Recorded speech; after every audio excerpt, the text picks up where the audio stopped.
Welcome back, everyone, to session 8 of Les damos la bienvenida a la sesión 8 de enfoques de estratificación de riesgos para gestionar los Caribbean. I would like to welcome all the panelists, and more particularly, I would like to welcome Andrea Camargo, Risk Finance Specialist of the World Food Program. Thank you, Andrea, for facilitating that session, and I'm really excited about it. As some of you may remember in my introduction, I said that I feel we need more interlinkages between risk management solutions on different levels to find to wave the right network that's resilient, that creates resilience and is really withstanding larger or smaller impacts. So welcome to this session, and I would like to walk you very quickly through the housekeeping slides. So please mute your microphone if you're not speaking. We have Spanish translation in the session, so click on the globe button to select your language. We will be recording this session and we will make that available on the conference website. Please use the Q&A feature to ask a question. And if you have a comment, put it in the chat, but the question should be put in the Q&A feature so that the panelists have it easy to answer your question. And if you have any technical problems, please message the MIN executive team in the chat. That is all from my side, and I hand over the microphone to Andrea. Thank you. Thank you very much, Dirk, and good morning or good afternoon to everyone, depending on where you are. As Dirk said, my name is Andrea Camargo. I am a risk financing specialist at the World Food Program, and I'm very excited to be the facilitator of this session. So first of all, I would like to thank you for joining us during the next 90 minutes. We will have the pleasure to learn from 3 excellent panelists who will discuss how to succeed in combining risk financing tools to build resilience against climate and disaster risks. You will hear from Lena Schubman, Program and Policy Officer of the UN World Food Program Office in Guatemala, sharing the perspective of the leading UN humanitarian organization that in 2020 won the Nobel Peace Prize for the efforts to combat hunger and improve conditions for peace.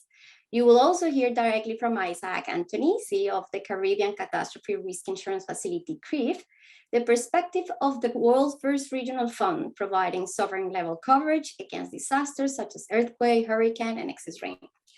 You will also hear from Matthew Destropper, Regional Advisor on Anticipation and Forecast-Based Financing, the perspective of the International Federation of Red Cross and Red Cross and Crescent Societies, IFRC, the world's largest humanitarian network acting before, during, and after disasters. Last but not least, we will have as a treat the closing remarks of Catherine Milliken, Senior Climate Change Advisor of WFP for Latin America and the Caribbean. So before starting the conversation and handing over to our panelists, I would like to set the scene on the topic of today's session with some figures. So first of all, I would like to maybe remind everyone in Latin America and the Caribbean that damages caused by climate impacts could cost $100 billion per year over the next 30 years. By 2050, 17 million people in the region could be displaced, and 2.6% of the GDP of the region could be lost due to climate events. Over the past 7 decades, more than 500 disasters worldwide have affected small island development states, 63% of which occurred in the Caribbean.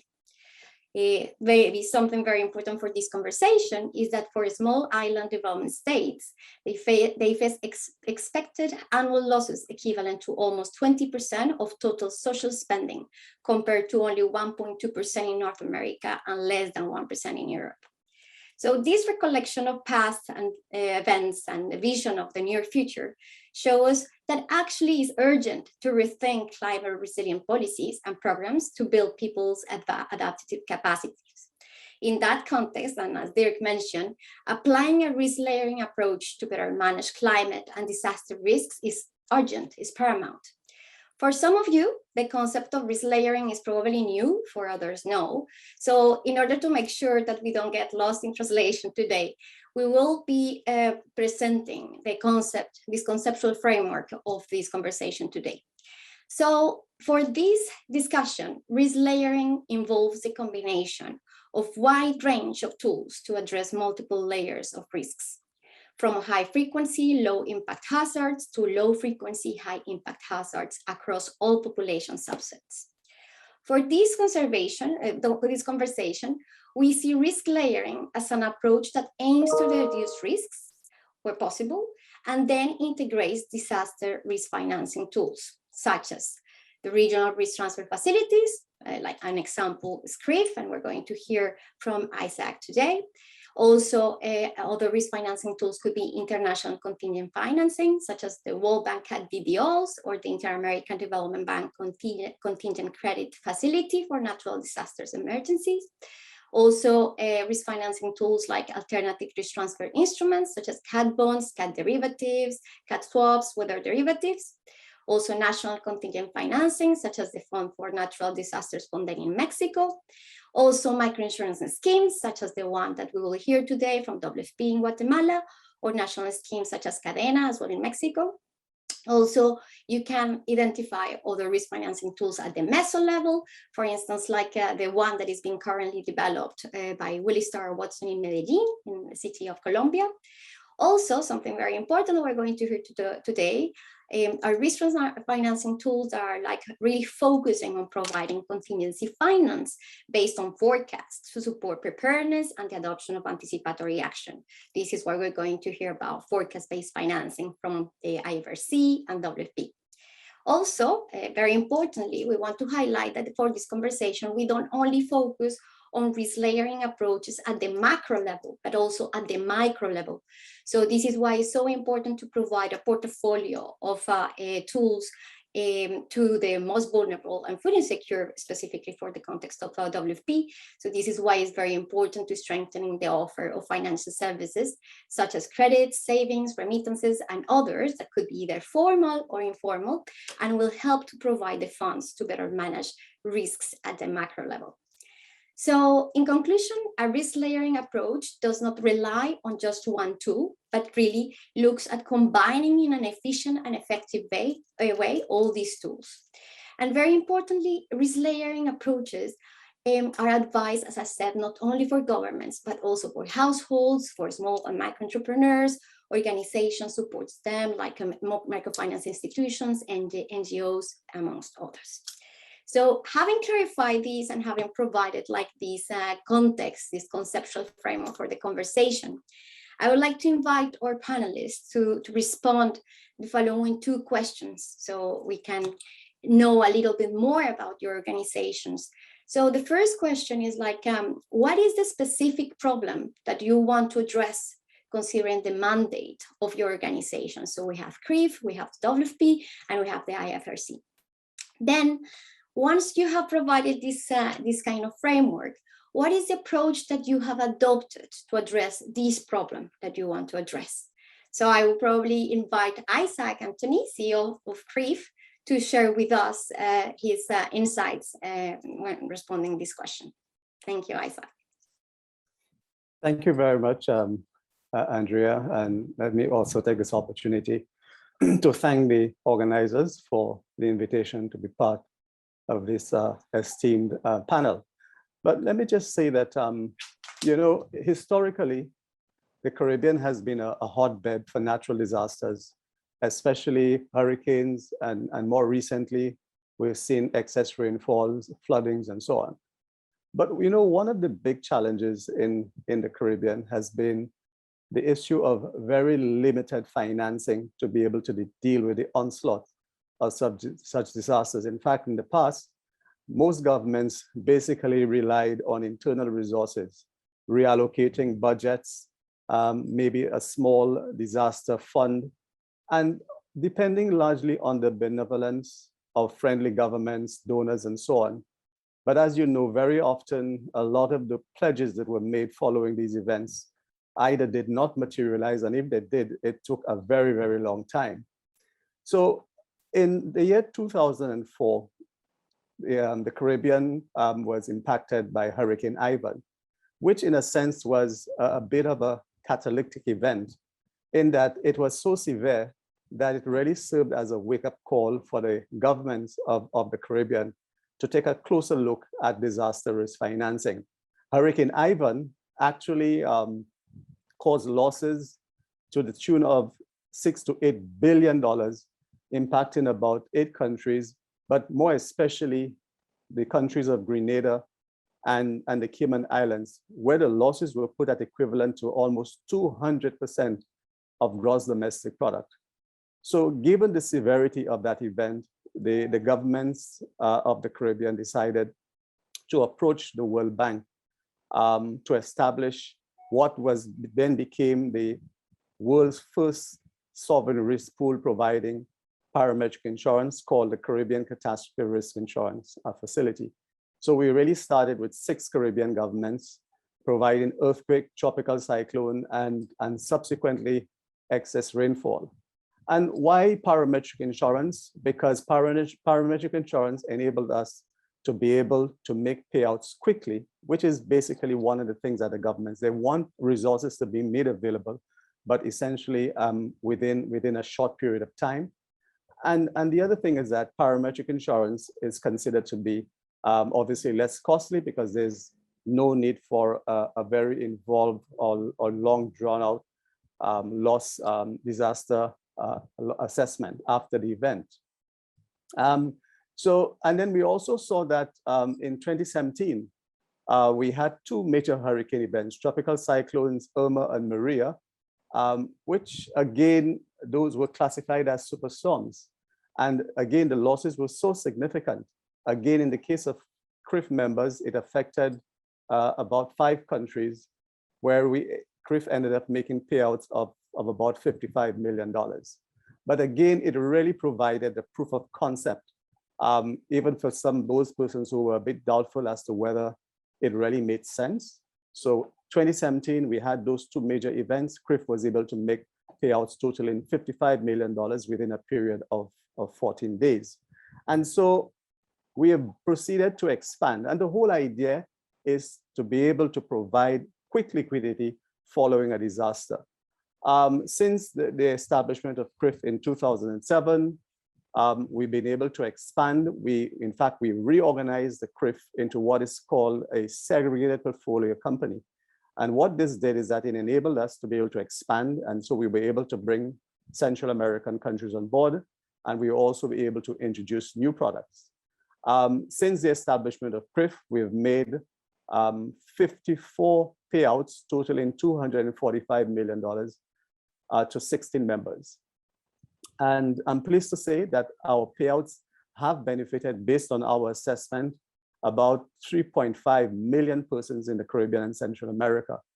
But it is really important to recognize that what we really developed into is what is called a development insurance company. And it's much like a development finance institution, such as the World Bank, the Caribbean Development Bank, and so on, which provides financial, as you know, instruments, but at the same time, seeking to address the development prospects of those countries. And so parametric insurance really provides a product as a key component of I would say, a country's key disaster risk financing, and one designed to pre-finance short-term liquidity, helping, of course, to close the protection gap and helping the countries to respond to the most pressing needs following a disaster, including support for the most vulnerable. I would stop at this point. Thank you. Thank you very much, Isaac. That's very insightful. It really gives us like this perspective from CRIF, from a private sector, how it really you were catalyzed by the situation, but you really tried to find a solution with the support of organizations like the World Bank. So now that you mentioned as well Central America, that you are protecting some of these countries as well, I would like to hand over to Lena. So you're from Guatemala, Lena, from WFP.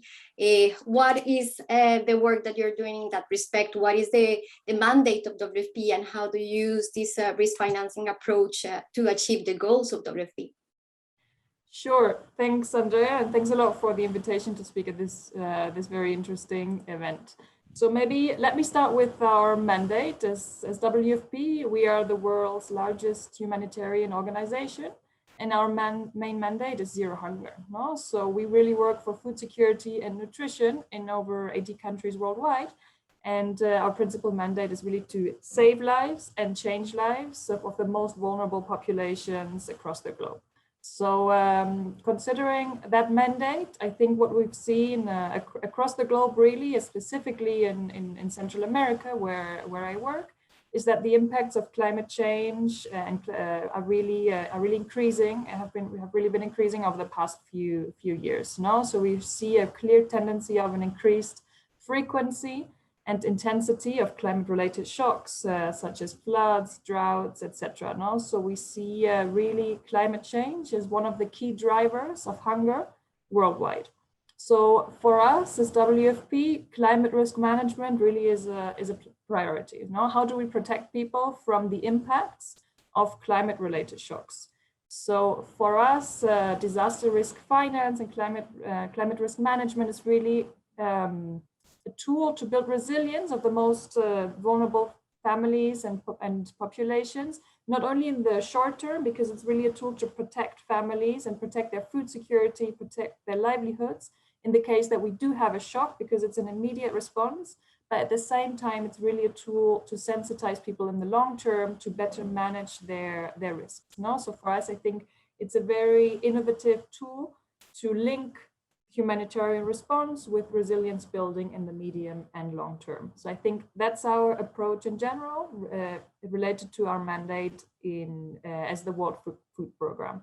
So talking a bit more specifically about our approach in Guatemala, we do have a climate risk financing strategy here in WFP Guatemala that really shows complementarity between different tools related to climate risk management and climate risk finance. No? So we work with financial education, we work with supporting communities related to savings, to have a protection in the case of minor shocks. We work with strengthening the access to credit, and something that we've been working on for the past few years is a specific micro insurance product to support vulnerable smallholder producers.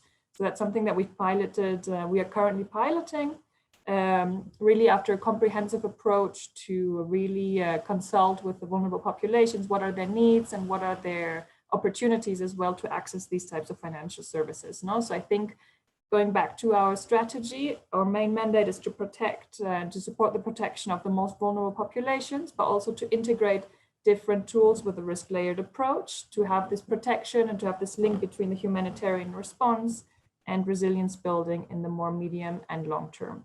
So maybe a few points to highlight when it comes to our strategy and our approach here in Guatemala. I think it's really important to mention that the strategy that we've developed has a different tools, also includes different stakeholders. No? So obviously, as WFP, we have supported the design. We've designed this microinsurance product. We're piloting it, but we're also working with a variety of stakeholders, both from the private sector, from the government, etc., to include and integrate this microinsurance product into larger programs across Guatemala. No? So I think that's a key highlight. And I think it's also important to mention that Guatemala also has a disaster risk financing strategy that it adopted in 2018. And our strategy is also in line with this macro level government strategy. I mean, also maybe just to briefly mention related to the first intervention, as you know, Guatemala since 2019 is also a member of CRIF. And actually last year, Guatemala received a payout because we had the two tropical, the storms Eta and Iota. No? So last year, Guatemala received the payout for excess rain related to this parametric insurance policy provided by CRIF. And also we are closely working with government entities, specifically with the Ministry of Agriculture, that's also working on a national scheme to promote microinsurance specifically for smallholder farmers. No? So I think maybe these are the three key elements to take into account related to our approach and our strategy here as WFP Guatemala. Thank you. Thank you very much, Lena. That's very helpful as well. And I think that it connects very well with Isaac, with what Isaac shared with us before. So I wanted just to highlight a couple of things of what you mentioned, like the fact that Guatemala has already a risk financing strategy and considers all these tools as part of like the cocktail, let's say, of a proper risk financing. I think that is very helpful for this kind of endeavors. And I think that for the topic of the conversation today, which is precisely how to achieve like a successful risk layering approach, is very helpful to see that already CRIF provided some payouts last year to Guatemala. And just up to now, we can already see how this combination could look like, and we will go deeper afterwards. But before going into that, I wanted to ask to Mathieu Disroper from IFRC, what is the mandate of IFRC and how all this topic on risk financing plays a role in what you do? Thank you, Andrea. Yeah, first of all, saying it's exciting to hear also my fellow panelists, Lena and Isaac, with their approaches. As for IFRC and the Red Cross, as you know, IFRC is the umbrella organization of 192 national societies all over the world, and I think this places us in a unique position when we reflect on this critical humanitarian gap on risk financing that was put forward already in Hyogo and several humanitarian summits, where basically they said, okay, we are trying to do a lot on disaster preparedness, but there's not enough financing and there are not enough tools to do something on that. So in this sense,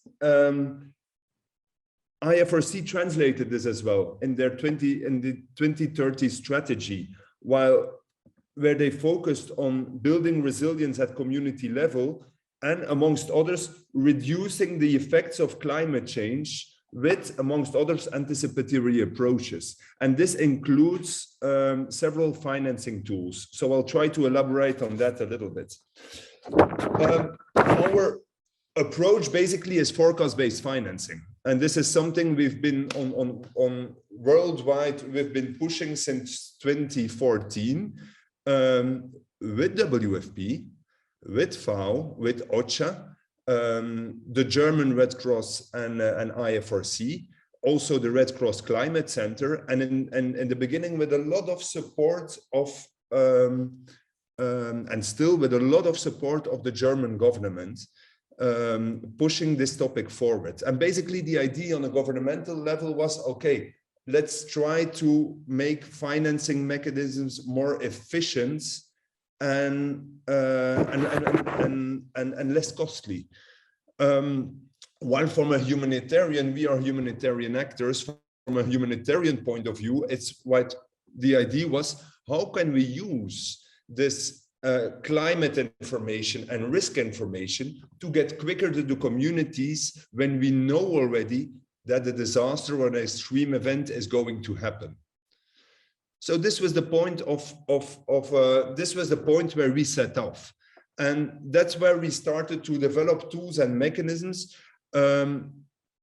to basically provide early actions to national societies, to Red Cross national societies, and to our partners, and allow them not only to do early actions, but have the plans besides that, the early action plans, and the financing to get into action when you know an extreme event is going to happen. Just to give you a little bit idea, we are talking about an American perspective here.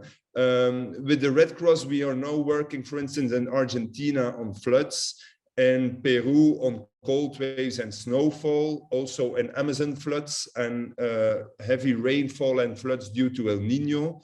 And Ecuador is similar. In Colombia, we are starting to see things on drought and conflict. In Central American countries, drought, hurricanes, volcanic ashfall in a couple of them, just to make it a little bit more tangible. So basically, the only thing that was lacking then was a financial mechanism to make sure, and all these countries and the network of all these countries that are now setting up anticipatory mechanisms, and there are for the moment 31 already, we had to make sure there was a financial mechanism that would be able to do automated payouts based on triggers. Basically, this is when a forecast tells you that there will be an extreme event, make sure that the financing is there, and that, for instance, a national society in Costa Rica, let's say, can do cash distributions when its population or its communities are facing hurricanes. And this will allow communities, families to make the best decisions on their own. So this is a little bit the concept. Of course, this doesn't exclude other measures. Prevention, mitigation, and response remains critical. But we see in the whole layer in the risk financing, we wanted to put anticipatory financing next to the disaster risk reduction financing and the response financing and the development financing, etc. So this for us was an important point. So basically, it's all about predictable financing, predictable funding, making contingency funds, pool our risks and make sure we can do payouts. And there we had already a finance vehicle, let's call it like this, in the federation, which is the disaster, which is basically DREF. So our fund for emergency response and relief. And IFRC made a commitment to let this DREF fund grow up to 3 times what it was a couple of years ago, and 25% will be invested in anticipatory financing. So this is quite huge. And of course, here I also want to recognize great initiatives done by other partners. WFP and FAO have their own funds, their START funds. CERF went to a similar process led by UN OCHA. And I think with all these similar forecast-based financing of anticipatory approaches, we are changing a paradigm. We're reaching a paradigm shift. We're saying, okay, response and early response is still very useful, but it has to be broadened a bit. It has to be broadened. So when clear climate or risk signals are present, that we can enable financing so that local communities, local governments, or national governments and national organizations can come into action. I'll leave it here for the moment. Thank you, Mathieu. Thank you very much. I would like to just highlight 3 things from what you said that I think that will really help us for the conversation. The first thing is, like you mentioned, that the humanitarian gap is still very wide. And I think that is really aligned with the fact that the funding gap precisely to cope with the impact of these events is still like extremely large. So that comes to the second point that you mentioned about the complementarity, that even though you move forward with risk financing tools like forecast-based financing, for instance, but if we bring these, including WFP and CRIF, so let's say like sovereign level insurance and also microinsurance and other tools, is still other types of risk management are necessary. So it doesn't mean that you're going to crowd out other risk financing tools or other risk management tools, but the idea is to really crowd in all of these tools. And maybe the third point, which I think that is very relevant for this conversation today, is that how do we unlock this finance not only after the event, but before the event, so we can like effectively invest on anticipatory action in order to reduce the risk and maybe explore how these kind of approaches could help us to improve the offer of other risk financing tools. And I'm just going to give the example of insurance. Nowadays, we're seeing in some countries in the region that it's more and more difficult to obtain insurance in good and competitive like prizes, let's say, and sometimes it's not even possible to really insure some areas that seem like extremely exposed. So really engaging on steps to try to invest on risk reduction and using this type of approaches seems extremely helpful and effective to create a virtuous cycle where different risk financing tools could be integrated over time. So that, I think that it's very important and help us to go to the second round of questions that I wanted to ask you today. So we hear that effectively there is a lot of complementarity on what you presented. On top of what you're doing in the region, we have the efforts of the World Bank, of the Inter-American Development Bank, as we mentioned, like the CAT-DDOs with the World Bank, the Contingent Credit Facility for Natural Disasters and Emergencies of the Inter-American Development Bank. So all of that really show us the great potential for increasing the portfolio of instruments that could be combined in the context of a risk layering approach to build resilience for governments, communities, and businesses. But I would like to ask you exactly, specifically, if you could give us like some examples on how your interventions could be combined with other interventions that you're doing, with the interventions of the entities that the panelists are representing, or other instruments that are offered in the country. And if maybe you could give us some ideas of the steps that you're taking in order to promote that efficient combination of instruments to better protect and make more resilient governments, vulnerable communities, SMEs, etc.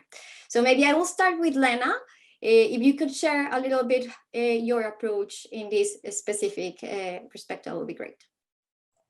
Yes, of course.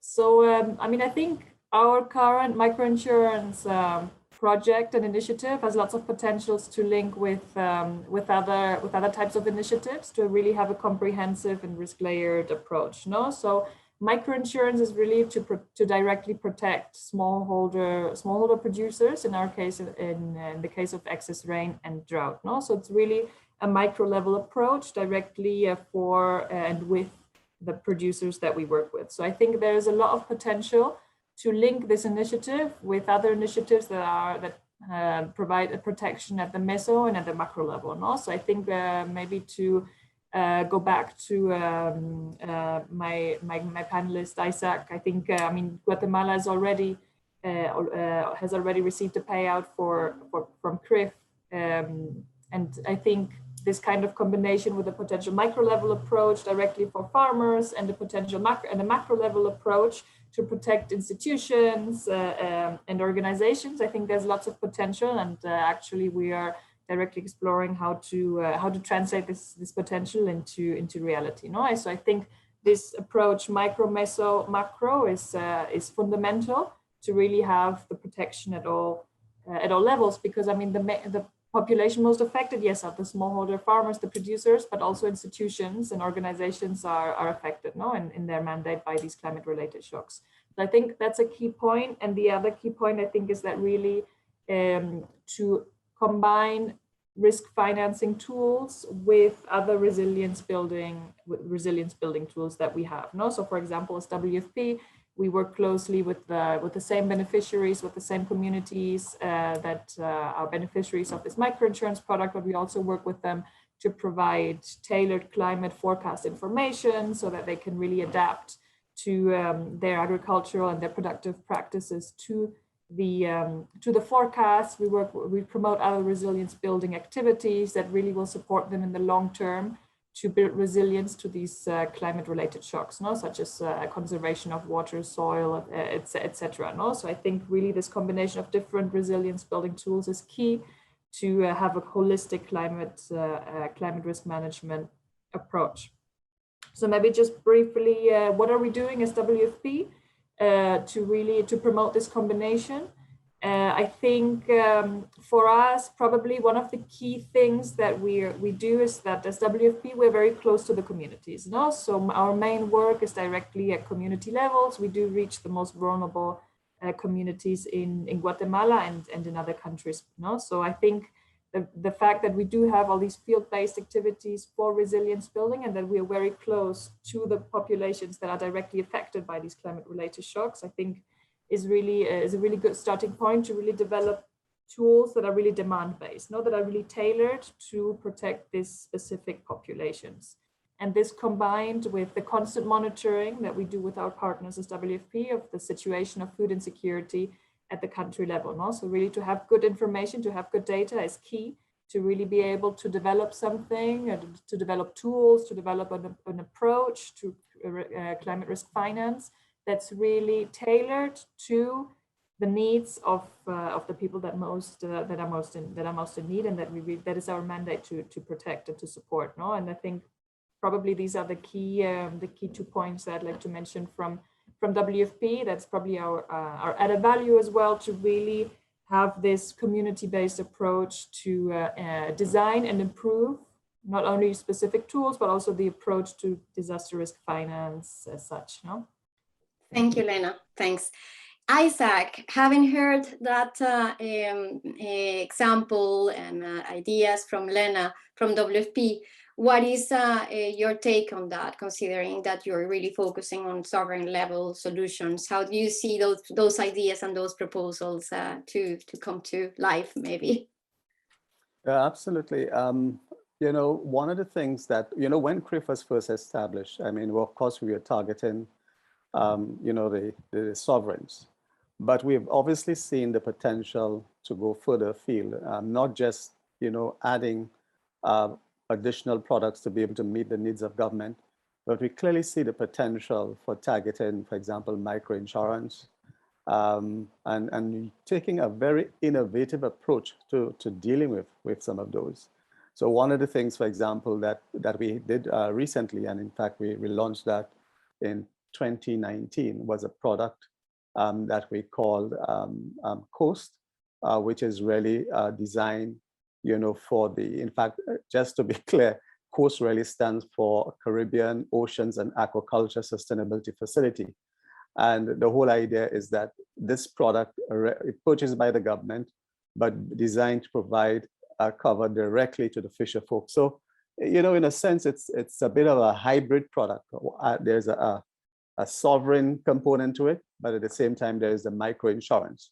The government is officially the policyholder, but yet still a beneficiary actually are the individual fisher folk. And when I talk about fisher folk, I'm talking about the wider community, not just the fishermen, but the many, women who worked in the area in terms of cleaning the fish, mending nets, and providing all those support services. So that is one of them. Then there's also a product that we've been working with the Munich Climate Insurance Initiative. We've been working on this particular product, which is called CREG for short, but stands for Climate Risk Adaptation and Insurance in the Caribbean. So again, the whole idea is this particular product, which is called a livelihood protection policy, again, which is index-based, will provide much needed support to the vulnerable, particularly, again, not just the fisher folk, but the farmers, temporary workers, and so on, people who are typically vulnerable, to natural disasters, so that those persons hopefully can recover very quickly from such an event. So we are really taking a very broad approach to disaster risk financing, not simply just providing insurance, but also looking at other instruments. Now, it's really important to point out as well that we've always made it very clear that CRIF is not the only source of disaster risk financing. And in fact, it is one of the challenges that we had to deal with in the early days of CRIF, where quite a lot of persons, particularly some of our members, were under maybe the mistaken notion that CRIF was supposed to provide a complete solution for disaster risk financing. But of course, it is clear that the whole idea is providing insurance, but also insurance that is intended to provide quick liquidity. But we've also been making the point and supporting the World Bank and other agencies in emphasizing, the importance of broad disaster risk financing and the need for countries to look at other instruments. So for example, one of the instruments that countries have been promoting is, the contingent lines of credit from the World Bank and the IDB and so on. And then more recently, there's been a lot of discussions about cat bonds. Again, CRIF, when CRIF was established, we were really targeting the high impact, low severity events. So this is where we basically fit in the whole risk layering. Although having said that, a lot of our countries have actually said that they're particularly interested in those more frequent events, not necessarily high impact, but more frequent events. But as you know, as you go lower down in the layering and so on, the cost of financing or insurance becomes quite expensive. So much of what I think Lena has actually indicated is very relevant. And yeah, I think fits in very nicely, for example, with the approach that we are taking as it relates to disaster risk financing and encouraging countries, to look at it from that broad perspective.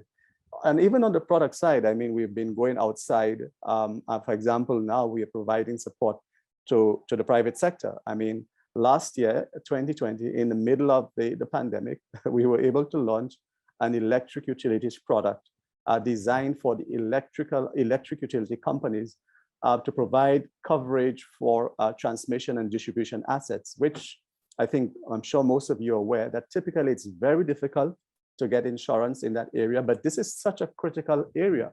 When countries are impacted by major disasters, very often the electrical installations are severely impacted. And if they do not have the resources to recover quickly, it also impacts almost everything else in the country in terms of the speed of recovery.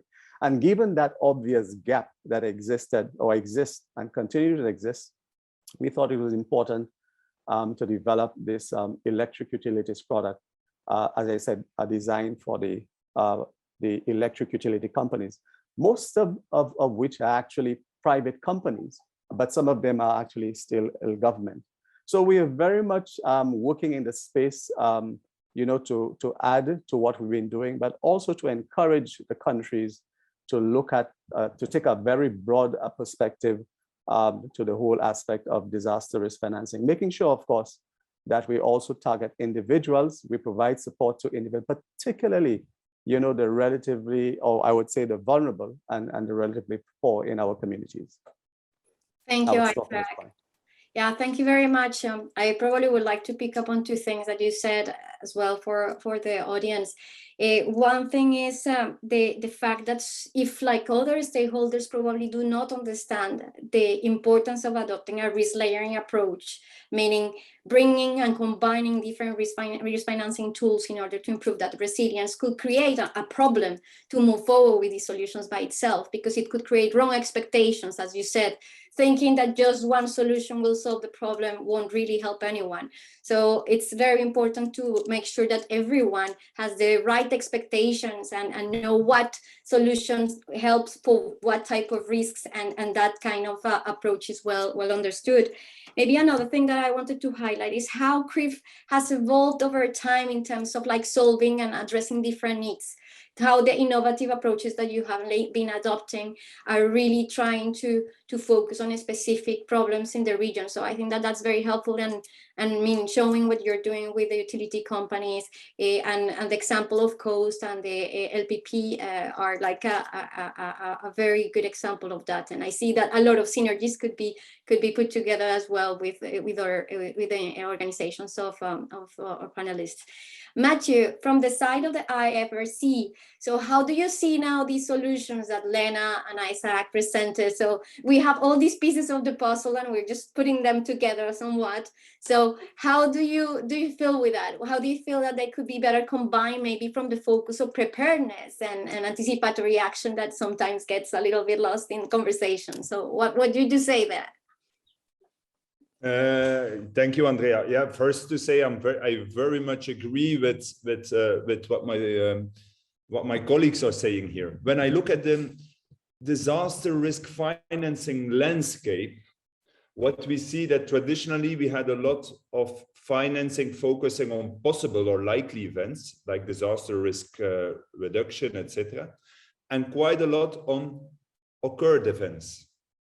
So responding to the impact of disasters. So with this whole anticipatory approach, we want to add one component to risk financing, which focuses on this anticipatory action. And now to dive into that a little bit, I think this opens a lot of questions. And I agree, there's no one golden bullet, and all these financial tools and mechanisms will have to go together somehow. But when I go into the anticipatory, when I dive into the anticipatory action, I see a couple of interesting things. The Red Cross is not alone. There's WFP, there's FAO, there's governments picking up some interests, and this opens up a lot of perspectives.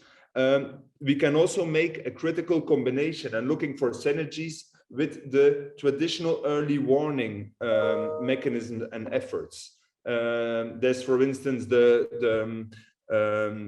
climate risk early warning system initiatives, which is also important in the Caribbean, etc. I think it will be critical to look as well, not only to the international tools and mechanisms, but also to the governmental tools. Because in the end, the idea of all what we are discussing right now is to bring it, to let it trickle down to some governmental approaches. And this includes anticipatory action. So this is our outlook a little bit for the future.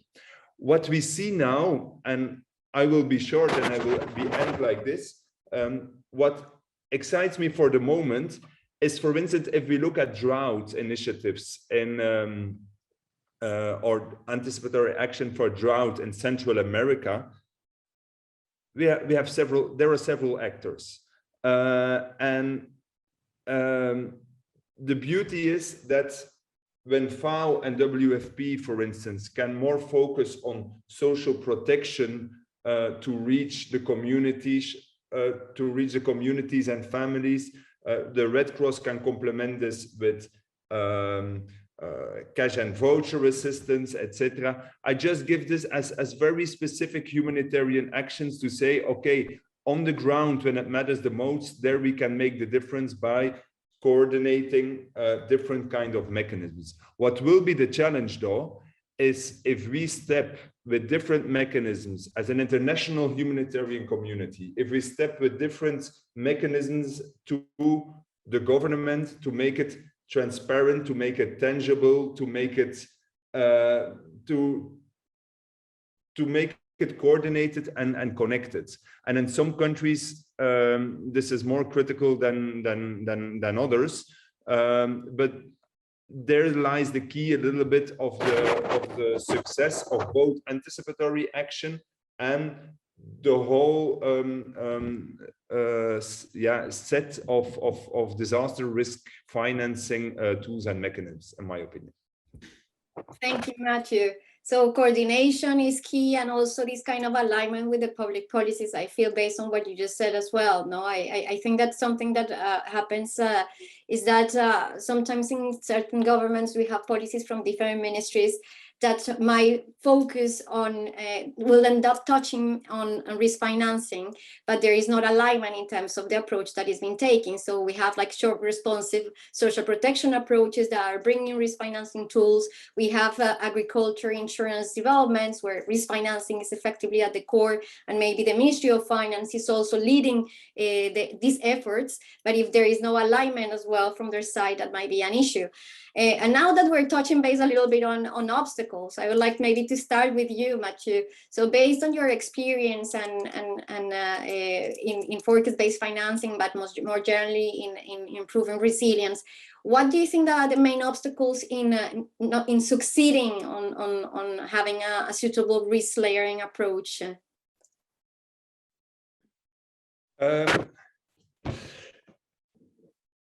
Yeah, you know, with anticipatory action and with forecast-based financing, it's a little bit like an index-based insurance system. And in this sense, I remember 5 years ago, us sitting in the Munich Innovation Lab in Munich and discussing how these two mechanisms could interact or learn from each other.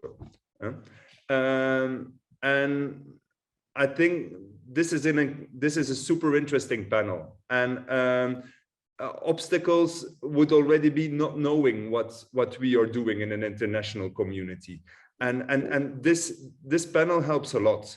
There are a lot of actors, there are a lot of approaches, and we have to make sure I come again back to the same issue of coordination and working together. But one, maybe it's not a real obstacle, but one challenge we will have is to bring everything to scale as well. I heard of different products and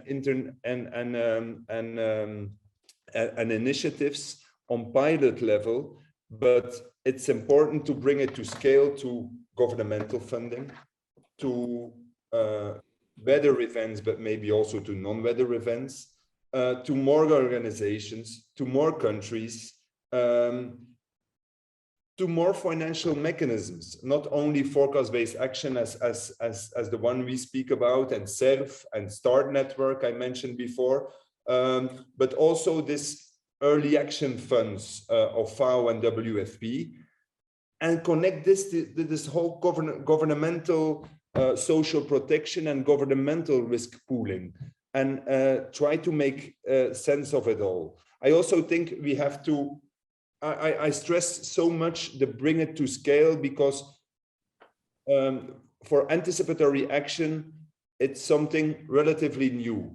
We started to pushing it really with German Red Cross, IFRC, and the Climate Center 7 years ago. But there's still a lot of lessons to learn, a lot of evidence to gather to really show what can work and what cannot work. And critical there is exchange. So I really like this event. We have an anticipation hub as well. We have dialogue platforms on anticipation in the region and on global level. But it is key to connect. And in the end, make sure we also get the voices of the community, because we are all focusing on community level, we are all focusing on international financial mechanisms, but in the end, we'll have to touch base on community level and see what the impact is. Thank you very much, Mathieu. So we have like this problem of lack of awareness, and as a solution, we see this kind of like events to create more like dialogue platforms to know what everyone is doing, scale up, and I think that we can talk later a little bit more about that, more diversity of mechanism, connecting with the governmental approaches. So Isaac, from your side, which other obstacles besides these ones that were mentioned by Mathieu are the ones that are like really hindering the appropriate implementation of risk layering approaches? Yeah, indeed, a couple. And I actually think that one of the biggest, I think, obstacle is the whole question of having the adequate resources or the fiscal space to be able to purchase additional instruments. Some countries can barely meet the requirements just to buy insurance. And to get them to invest in other instruments, of course, requires an additional outlay, which clearly they don't have, particularly as the country is going through all these difficulties associated with the global pandemic and so on. So we see that the fiscal space is actually narrowed even more. So I think that as we continue to add new products and so on, it is also important that we also appreciate the fact that the countries do have the limited fiscal space to be able to invest in additional instruments. And we will have to find, I think, innovative ways, support maybe from the donor community to see how we can assist the countries, particularly, as I said, as they traverse some of those very difficult periods. The other thing that I would highlight is just a general lack of understanding of the intricacies and the attributes of each of the disaster risk financing tools and how they actually work collectively or complementing each other. I think that continues to be a bit of an issue. But again, these things can be addressed. And I must admit, there have been improvements over time. Another related one is just the lack of modern I would say the lack of modern, up-to-date, comprehensive disaster risk management policies that combine risk reduction with risk financing and financial protection.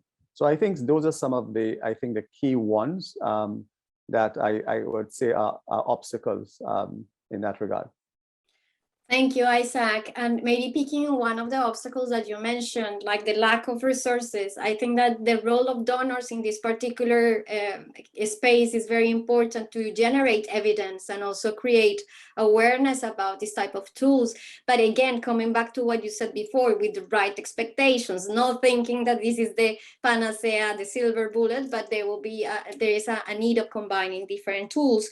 Maybe about that, I wanted to highlight that my understanding is that very soon, if probably that was already published by Insure Resilience, is precisely discussing about how to promote this smart premium subsidy, this premium support. So it's effectively recognized that it can like enable and unlock solutions, but it needs to be smart. So just flagging that, we can maybe talk about this later, but I think that it's important to raise that.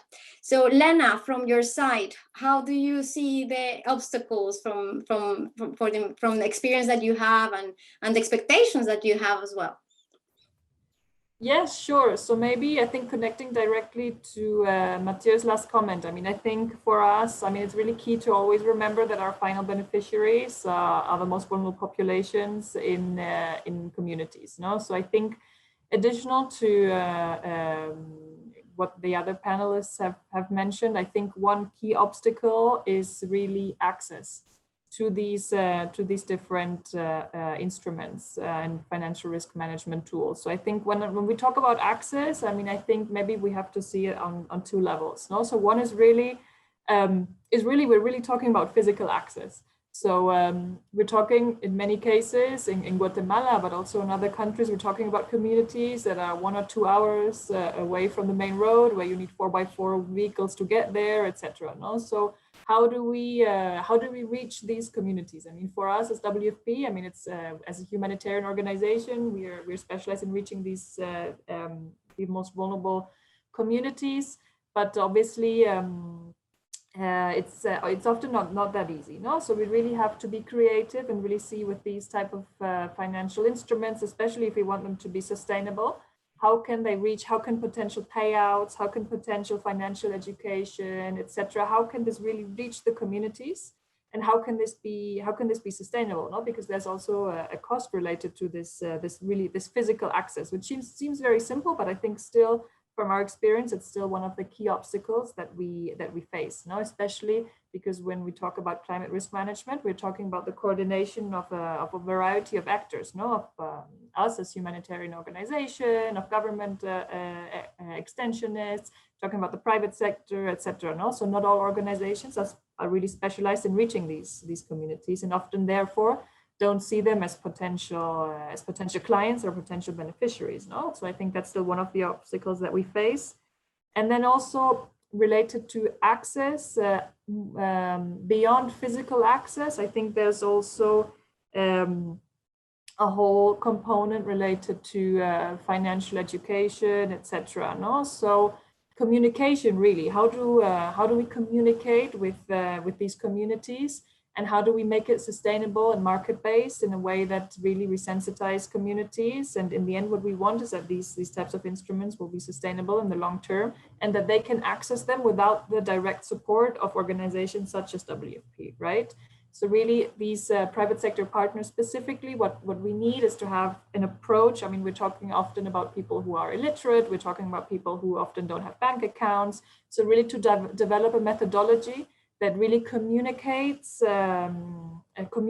financial education, that communicates risk management, that communicates financial risk management tools in a way that it is understood by the most vulnerable communities, and that includes, for example, having a translation to indigenous languages, etc. No, which is often something that traditional stakeholders are often not used to. No, so there's a whole variety of actions necessary to take to really be able to cater to the specific needs of the population that we want to support and that we want to protect. No, so beyond specifically only physical access. We have this it's really about communication barrier that we often face. And also, addition, I think, to what my colleagues mentioned, I think these are the two main obstacles that we have seen here.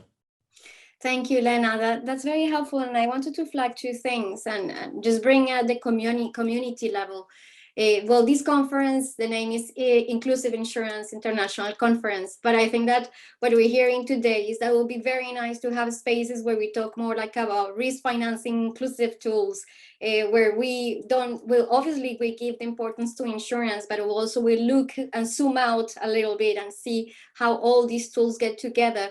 You mentioned something about, well, you mentioned several obstacles that are very typical of inclusive insurance, like demand obstacles, like financial education, affordability, accessibility. And I just want to flag that effectively these obstacles are not only for insurance.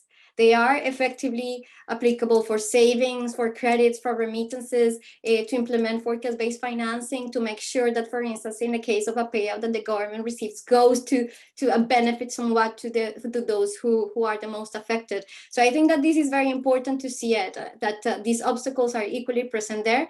And maybe when we talk about financial education efforts, when we bring awareness about insurance, we should make sure that insurance is presented as a cocktail or as a menu of different tools, rather one solution that could solve all these problems. So I think that that's very helpful, and obviously the topic of sustainability that we can touch later.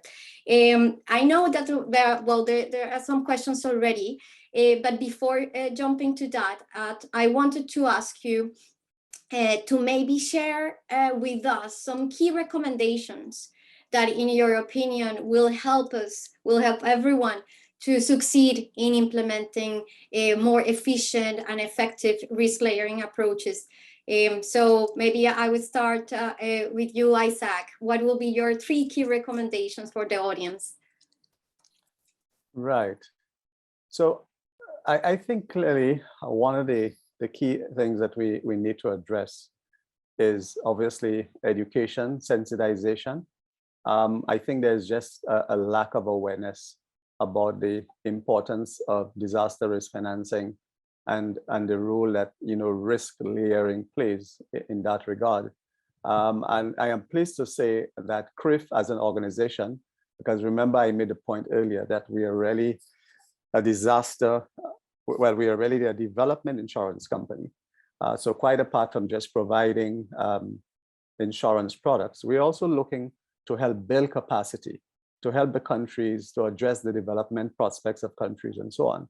So one of the things, for example, that we have done is we've introduced a 40-hour course in disaster risk financing in collaboration with the University of the West Indies to explain exactly how this disaster risk financing instruments work, where they are located in terms of risk layering, and importantly, the linkage with social protection and the importance of adaptive and shock responsive social protection.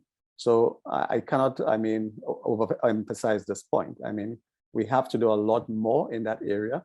The other aspect is one where I'm actually seeing a lot of, I would say, progress in time, which is making sure that the countries put in place a proper, comprehensive disaster risk financing framework or disaster risk financing framework.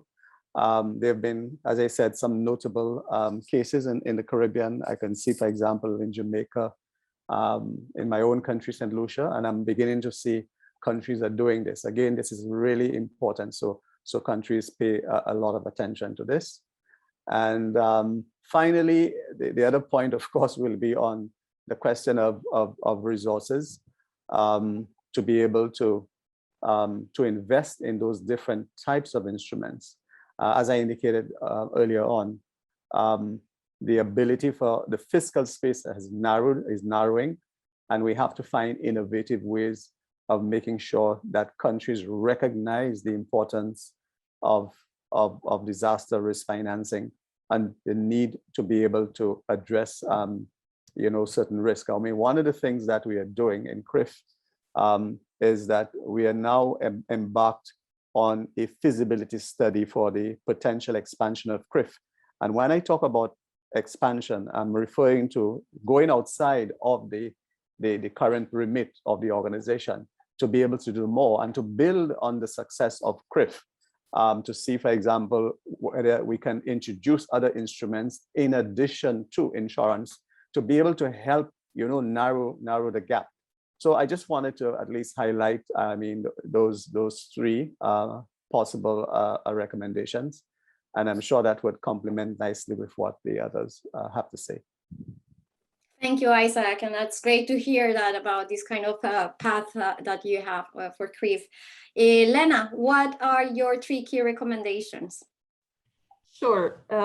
We have quite a few lessons learned from this microinsurance and risk finance strategy that we're implementing here in Guatemala. But maybe to narrow it down to the 3 main maybe lessons learned and recommendations, I think first of all, I'd really like to emphasize the importance of start with the communities for any kind of design, definition of what products, what risks to cover, prices, communication strategy, etc. I think it's really important that we start with the communities, that we have a methodology based on participatory planning, that we do field-based testing, etc., to make sure that what we're developing, what we're piloting is really tailored to the needs of our beneficiaries. No? So I think that's probably the most important recommendation. The second one, I think maybe also I'd like to highlight that, one of the beautiful things about risk finance and about microinsurance is that often many different stakeholders come together that maybe normally wouldn't coordinate so closely, no? So it's really something where we all kind of get out of our comfort zone to some extent, no? So I think really to have an effective collaboration about a variety of stakeholders, including humanitarian organizations, international cooperation, government actors, private sector, insurance sector specifically, academia, etc. No? So really to establish a coordination that's really effective, no? That identifies very clearly what's the added value of each institution and how will the coordination work. No? So I think that's another really key recommendation. And maybe the final one I'd like to mention is that something that we've learned here as WFP Guatemala is to really, when we do a pilot, when we design a specific product, to really stick to the key elements. No, so I think there are almost endless opportunities to improve our products, to improve our strategy. But I guess we have to start somewhere, no? To really have this kind of minimum viable product approach, where we start with something basic and then we do a very close monitoring of the initiative at field level, and we see, okay, what kind of aspects could we add, no? Talking about covering other risks, talking about payment methods, talking about financial education, etc., etc. No, there's a whole variety of activities related to insurance, for example, that goes beyond simply the coverage. No, so I think really to start with this approach, include the field-based testing, and then have a clear strategy both for scale up and for improvement in the medium and long term to really ensure sustainability. No, so I think those would be my 3 key takeaways from our work here at WFP Guatemala so far. Thank you, Lena. Thank you very much. Matthew, which are your 3 key recommendations for the audience from the IFRC? A couple of recommendations I have already woven into what I explained before, and I refer to bring it to scale, thematically, geographically, institutionally, also connect to governments and invest in coordination. But now with 3 remaining ideas, I want to do very much echo. I give echo to what my colleagues have said. No, develop local capacities and understanding as well. This is so key. Sometimes we are thinking a lot of times in innovation. So test and learn, and dare to learn as well on what is good and what we can do better. And 3, connect to proper risk analysis. and because this is what will tell us where and how to reach the more affected families and communities. For us in anticipation, then it's the forecast who tells us when we have to go. But it's still the risk data and risk analysis that tells us when and how to reach the most affected communities with several kind of instruments we have here on the table. So this would be my my key recommendations to go forward. Thank you, Mathieu. So maybe before going into more detail, probably on the topic of scale and sustainability that actually you have mentioned, I wanted just to address a couple of questions that were asked by the audience. Well, there is a first question from Gustavo Adolfo Torres Gomez, who said that in his opinion, there is overdependence on governmental support to deploy inclusive insurance solutions. And his point is like, could distribution be improved by empowering private entities? So I probably will drop the question first to Lena, and obviously Isaac, Mathieu, please feel free to add as well. Thank you, Andrea. Yes, absolutely. I mean, I think maybe let me give a little bit more background on our approach for the microinsurance product that we have here, no? Because I think to have a clear exit strategy and a sustainability strategy has been key. So I think one aspect of this pilot that we promoted from the beginning is a value chain approach, no? So where basically we try to we tailor our strategy according to two main risks that smallholder producers in Guatemala face. So one is the direct impact of climate-related shocks, but the other main risk that they face is that they often, when it comes to small-scale producers, don't know where to sell their products, if they can sell their products, and to what prices they will be able to sell their products at the time that they actually invest in their production. So I think we have two main risks, and we need to address with our financial and inclusive insurance strategy, both of them. So we adopted a value chain approach where on the one hand, the farmer is protected through microinsurance, but on the other hand, really, I think the logic is that there will be like a peace of mind for the buyer, the person or the institution, which is usually a private sector institution, that is actually interested in purchasing from these farmers. So in Guatemala, for example, we are working directly with the National School Meals Program. So we have a school feeding law here that says that each of the 30,000 schools in the country receives transfers, and they must purchase at least half of their products from smallholder farmers. So often schools, the actual buyers, not sure whether they will be able to purchase from smallholder farmers because they don't know that, because the risk is too high, that they will lose their products. No? So we really have this value chain approach where insurance strengthens the whole value chain, both on the demand and on the supply side. So that includes, I mean, insurance as such, but basically the way that we've tailored this in a more concrete way is to really identify our distribution channels. No? So to really work with smallholder farmer organizations, and basically to strengthen organizations and smallholder farmers associations that sell to schools or to other local markets, to empower them in promoting microinsurance. No? So really to strengthen the whole value chain so that we can basically address both sides. No? So I think just very briefly, that's basically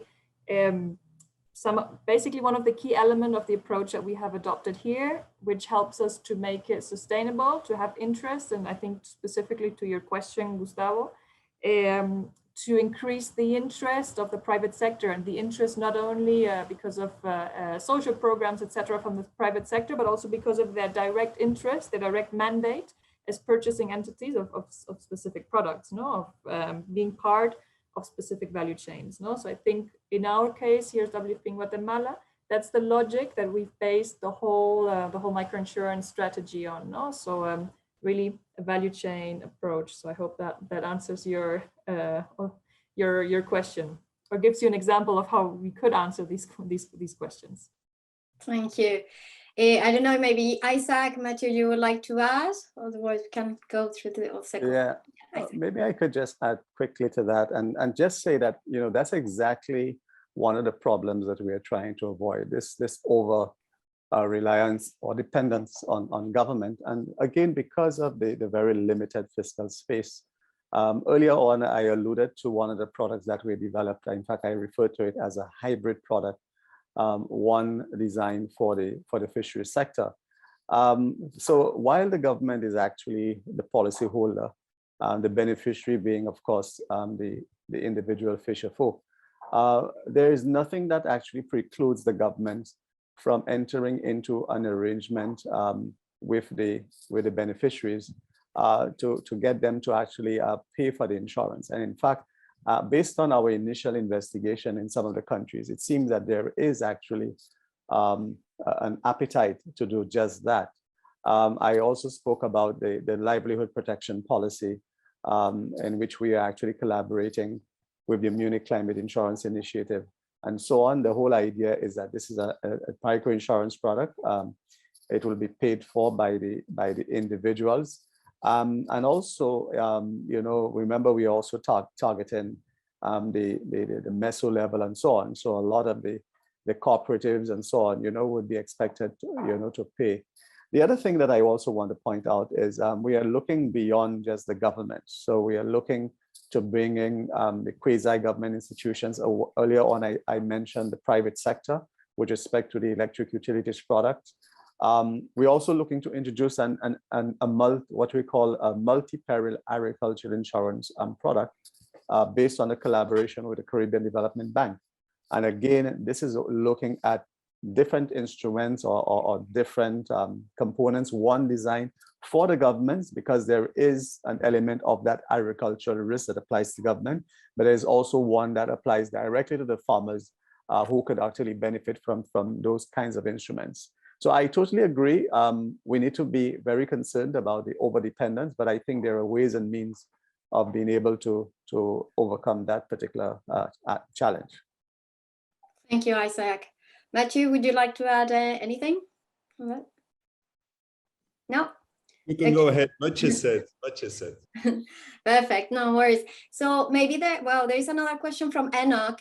And actually, it's connected with the fiscal discipline of government somewhat. So his question is like, or comment, is most country support are set up as programs, and in most cases, the support from governments are run as a sub-projects, and the entire support is not anchored on law. Such programs are vulnerable to budget availability and government of the day interest. So maybe Mathieu, Isaac, Lena, what would you say about that? How do we make sure that more fiscal discipline is achieved by governments, and not sometimes these kind of efforts are politicized somewhat and are just like popular for a moment and then the approach changes? What would you share on that? I will only give part of the answer, Andrea, to that, but we are not speaking of project and programs to start with sustainability in the back of our head. So what we are putting up is an anticipatory mechanism, like a traditional response mechanism, which is there to be activated when certain triggers are reached, based on pre-agreed plans, pre-agreed funding, and pre-agreed actions.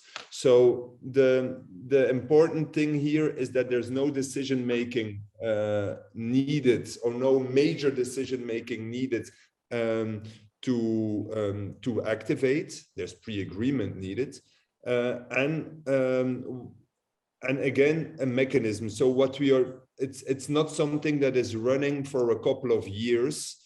It's something we connect to our our disaster emergency funding through IFRC and to the Red Cross. This is something stable in this sense, and this is also what we promote towards governments. Thank you, Mathieu. That's very insightful. Isaac. Well, not much to add, but just to simply say that, I mean, and certainly in the case of the support that we provide to the governments, I mean, there is already a very well-established mechanism.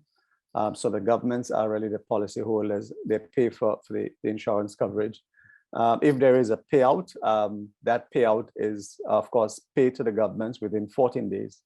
And they do have the flexibility to decide how to deploy the resources.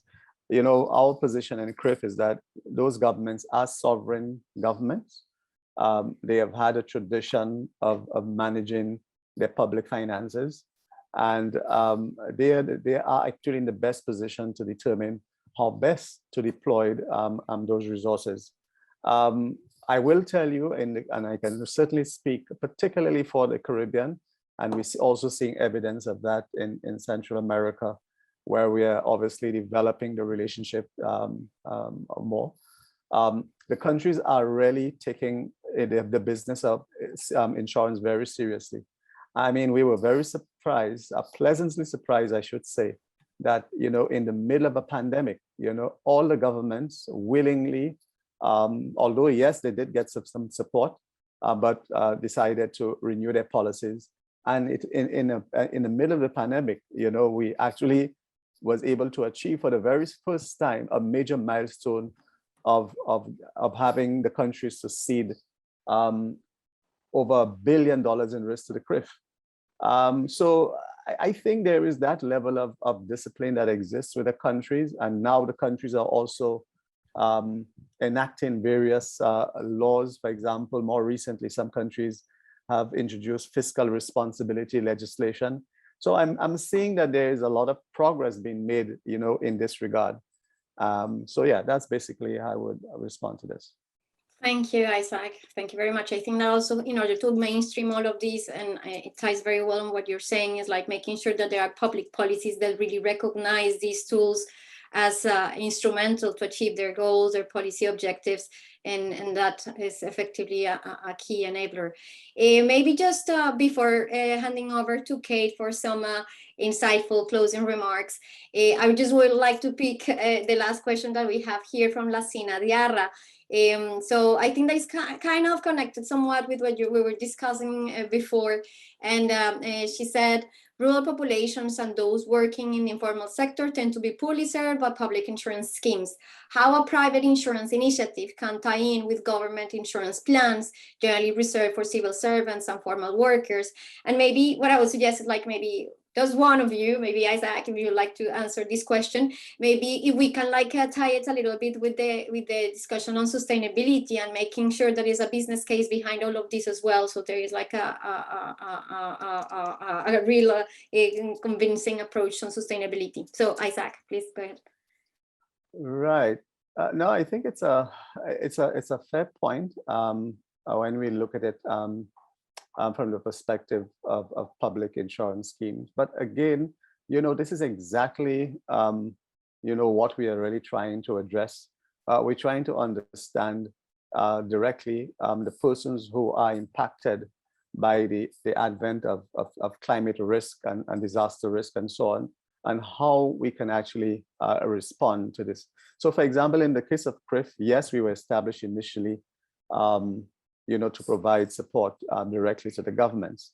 But as I said, we are now taking it down to the microinsurance level. And we want to make sure, for example, that the persons who are impacted, whether in the case of the fisheries product, that those persons, you know, receive the required support.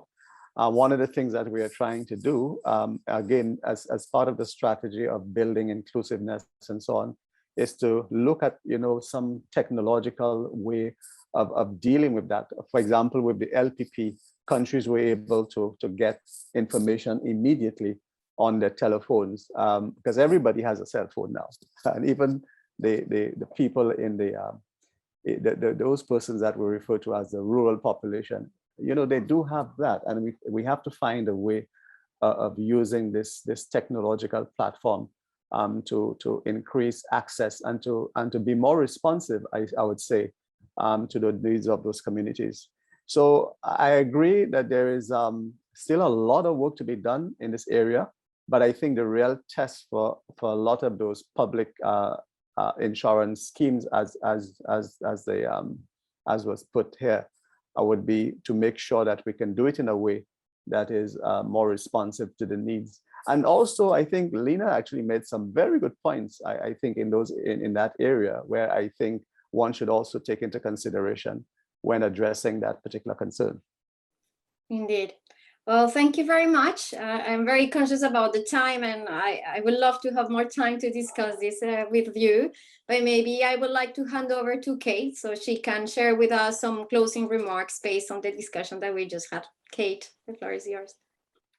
Thank you, Andrea, and thank you, everyone. It's been fascinating listening to all the lessons and experiences that everyone's having in Latin America and the Caribbean. And I feel like this region is quite an interesting test case for some of the innovative solutions that can be showcased across the world, in fact. I mean, when we, in the World Food Programme, started looking at risk finance relatively recently for Latin America and the Caribbean, we really identified that there are capacities across the public and private sector that offer some real opportunities. And I mean, I probably have three main reflections from the discussions, and just to sum up a little bit what we've been hearing today.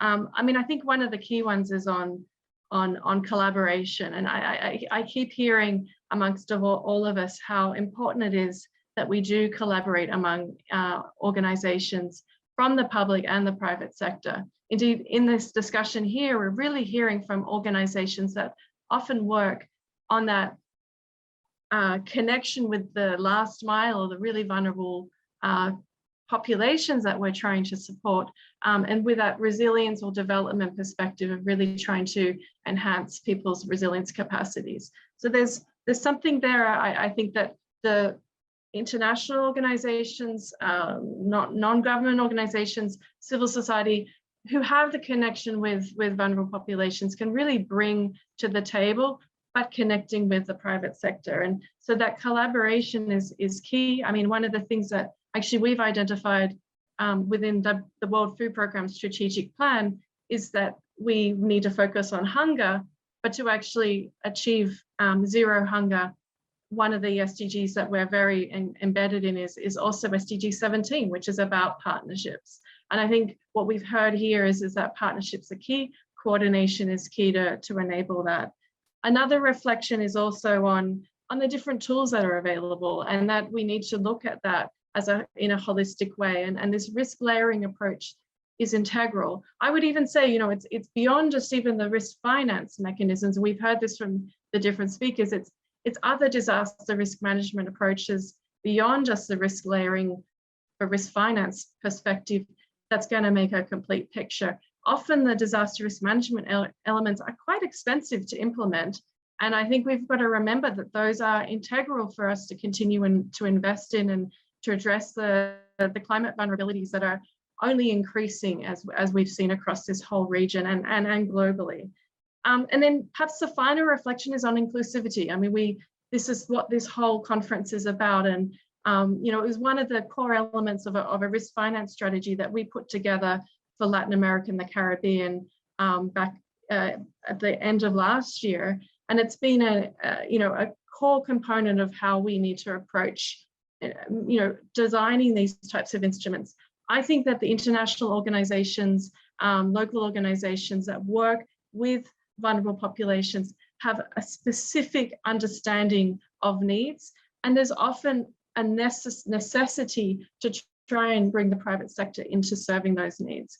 And that's across the spectrum. I mean, even at the government capacity level with incentivizing through regulatory approaches, incentivizing innovation that's going to allow for those instruments to reach the most vulnerable. So there's a whole host of challenges that have to be addressed there, but also opportunities. And as we go into you know, a new year in 2022, I think we've got to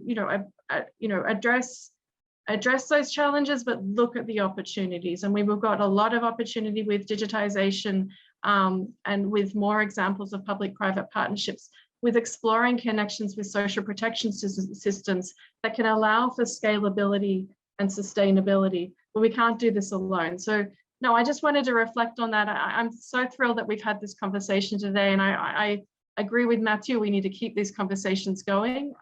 So thank you very much for organizing this. And yeah, I think we hope that we can continue engaging you all in learning more about what we're also learning on the ground with our experiences. So thank you, Andrea.